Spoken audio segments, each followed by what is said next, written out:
Hi hello dudes, நீங்கள் பார்த்துட்டு இருக்குது ஏவிஆர் அனிம் டாக்ஸ்னா உங்கள் ஏவிஆர். ஸோ இன்றைக்கி நம்ம எதை பற்றி பார்க்க போகிறோம்னா ஒன் பீஸ் சாப்டர் 1121 பற்றி தான் இன்றைக்கி நம்ம பார்க்க போகிறோம்.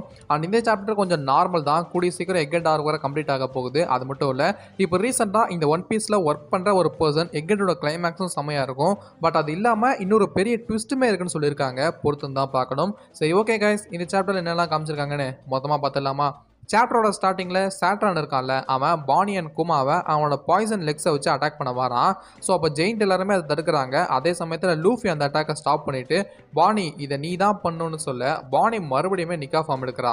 அண்ட் லூஃபி கண்டினியூஸாக பஞ்ச் பண்ணி சாட்ரானை ஒரு வழி பண்ணிடுறான். அதே மாதிரி பானியும் கூட சேர்ந்து அட்டாக் பண்ணி 2 பேரும் சேர்ந்து அவனை பறக்க விடுறாங்க.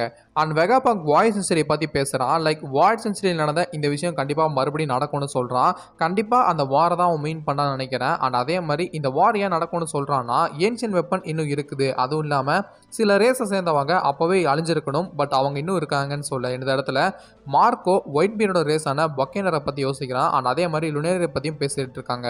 அப்போ கிங்கை காட்டுறாங்க அண்ட் புட்டிங்கை காட்டுறாங்க. லைக் அவளை சின்ன வயசில் 3-eyed டீமன் சொல்லி கலாய்ப்பாங்கல்ல, அதெல்லாம் நினச்சி பார்க்குறா. அண்ட் ஜெயின்ஸோட ஷிப்பில் ஃபர்ஸ்ட் டைம் சாட்ரான் அண்ட் குமா மீட் பண்ணதை பானி நினச்சி பார்க்குறா. லைக் அப்போ தான் கின்னியை பற்றி நினைப்பா. அப்போ தான் சாட்ரான் சொல்லியிருக்கான், லைக் உன்னோட அம்மாவுக்கு எக்ஸ்பெரிமெண்ட் ஆசையை தூண்டதே நான் தான் சொல்லியிருப்பான். ஏன்டா எங்கள் அம்மா அப்பா வாழ்க்கை எப்படி பண்ணுறீங்க, இப்படிலாம் பண்ணிட்டு நீங்களே உங்களை கடவுள்னு சொல்லிக்கிறீங்க, நீங்களாம் கடவுளே இல்லை, ஆனால் உண்மையான கடவுள் கண்டிப்பாக இருக்காரு அப்படின்னு சொல்ல கிசாரோ அண்ட் சென்டாமாரோவை காட்டுறாங்க. கிசாரோவை எப்போ லூஃபி அட்டாக் பண்ணா, ஆனால் இன்னும் ரெக்கவர் ஆன மாதிரியே தெரியல. லைக் அவனுக்கு ஃபிசிக்கலாக மட்டும் காயம் இல்லை, மென்டலாகவும் ஏதோ பிரச்சனை இருக்குன்னு காமிச்சிருக்காங்க. அண்ட் இந்த டைமில் பானி நினச்சி பார்க்குறா, லைக் உன்னோட பிரச்சனைக்கு உன்னை காப்பாற்ற கண்டிப்பாக அவன் வருவான்னு யாரை மென்ஷன் பண்ணுறாங்கன்னு தெரியல, கண்டிப்பாக ஜோய் பாயாக தான் இருக்கணும். அதே சமயத்தில் பானி குமா அண்ட் கின்னி ஒன்றா இருக்கிற மாதிரி கனவுலாம் காண்ற மாதிரி காமிச்சிருக்காங்க. அண்ட் நீங்கள் தான் நான் முன்னாடி சொன்னல, லூஃபி அண்ட் பானி சாட்ரானுக்கு காம்போ அட்டாக்லாம் கொடுக்க ரெடியாக இருக்காங்கன்னு.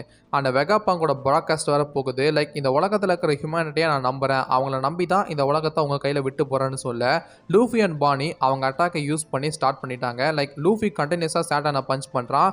பானி நிக்கா ஃபார்மில் சாட்டானுக்கு மூஞ்சில் அடிக்கிறா. கிட்டத்தட்ட பேப்பர் மாதிரி பறக்க விட்டாங்க.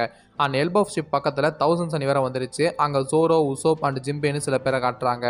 அண்ட் அப்போ வெகாபாங்க் சொல்கிறான், லெஜண்ட்ஸோட சாவுலாம் இந்த நியூ இயராக்கு ஒரு ஓப்பனிங்காக இருந்திருக்கு. மீன்ஸ் ரோஜர் அண்ட் ஒயிட் பீர்டுக்கு இறப்புக்கு அப்புறமா ஒரு நியூ இயரா ஸ்டார்ட் ஆயிருக்கு. லைக் அவங்க உண்மைக்கு ரொம்ப க்ளோஸாக இருந்திருக்காங்க, ஆனால் உண்மையை கண்டுபிடிக்கல. அதில் ரோஜர் மட்டும்தான் உண்மையை கண்டுபிடிச்சான்னு சொல்கிறான். அந்த ரோஜரோட எக்ஸிகியூஷன் அப்போ ரோஜர் பேசின அந்த ஃப்ளாஷ்பேக்கை மறுபடியும் காட்டுறாங்க. லைக் ஜோய் பாய் இந்த ஒன் பீஸ் எடுக்க ஆசைப்பட்ட ஆள் ரோஜர் இல்லை, அது வேற யாரோன்னு சொல்கிறாங்க. லைக் நெக்ஸ்ட்டு கண்டிப்பாக லூஃபி தான் இது எடுக்க போகிறான்னு சொல்ல முடியாது, பிகாஸ் நிலம் அப்படி தாங்க போகுது. அண்ட் ரைலியை காட்டுறாங்க, ஓவராக குடிச்சு மட்டையாகிட்டாரு. அதே மாதிரி ஷாங்ஸுமே நல்லா குடிச்சு மட்டை ஆகிட்டான். அந்த கிராஸ் கிளேல இருந்து மிகாக் அண்ட் குரோக்கடைல் வெகாபாங்க் சொல்ற விஷயத்த இன்ட்ரெஸ்டிங்கா கேட்டுட்டு இருக்காங்க. அண்ட் மறுபடியும் ஃபைனலா வெகாபாங்க் சொல்றான், இந்த உலகத்தோட தலையெழுத்து இந்த ஒன் பீஸ் எடுக்கிறவங்க கையில தான் இருக்குன்னு சொல்றான். லைக் இந்த ஒன் பீஸ்ல ஏதோ ஒரு மிஸ்டரியான விஷயம் கண்டிப்பா இருக்குன்னு சொல்ல வராங்க. அது மட்டும் இல்ல, இதை சொல்லும் போது நிறைய பேரை காட்டுறாங்க. Luffy, Shanks, Akainu, Dragon, Imu, Figarland, Garling, Sabo, Koby, Blackbeard, பகின்னு இத்தனை பேரை காமிச்சாலும் இங்கே ஒருத்தனை காமிச்சிருக்காங்க. அதுதாங்க இந்த சாப்டர்ல சொல்ல வந்த பெஸ்ட் விஷயம். லைக் அதை பார்த்தீங்கன்னா ஷாங்க்ஸோட வைப் தான் வருது. ஆனால் இதுக்கு முன்னாடி நிறைய தியரிஸ்லாம் போச்சு. தட் ஃபிகர்லேண்டுக்கு 2 பசங்க இருக்காங்க, அதில் ஒருத்தன் ஷாங்க்ஸ், இன்னொருத்தன் ஷாங்க்ஸ் மாதிரியே இருப்பான், ஆனால் அவன் ஹோடி நைட்ஸோட லீடராக இருக்கலாம்னு சொன்ன மாதிரி இது மேபி அதுவாக இருக்கலாம் தான் எனக்கு தோணுது. நீங்கள் என்ன நினைக்கிறீங்க? ஸோ அவ்வளோதான் காய்ஸ், இதோட இந்த சாப்டருமே கம்ப்ளீட் ஆகுது. நெக்ஸ்ட் வீக் வேறு பிரேக் விட்டாங்க, பார்க்கலாம் விறுவிறுப்பாக போகுது. எப்படி இந்த எக்கெட் கம்ப்ளீட் ஆக போகுதுன்னு பொறுத்து வந்து பார்ப்போம். ஓகே காய்ஸ், இந்த வீடியோ பற்றி நீங்கள் என்ன நினைக்கிறீங்கன்னு மறக்காமல் கமெண்ட்டை சொல்லுங்கள். நான் ஒரு வேறு லெவல் தரமான வீடியோவில் சந்திக்கிற வரைக்கும் வாழ்க்கையை ஜாலியாக என்ஜாய் பண்ணுங்க. டாட்டா, பை பை.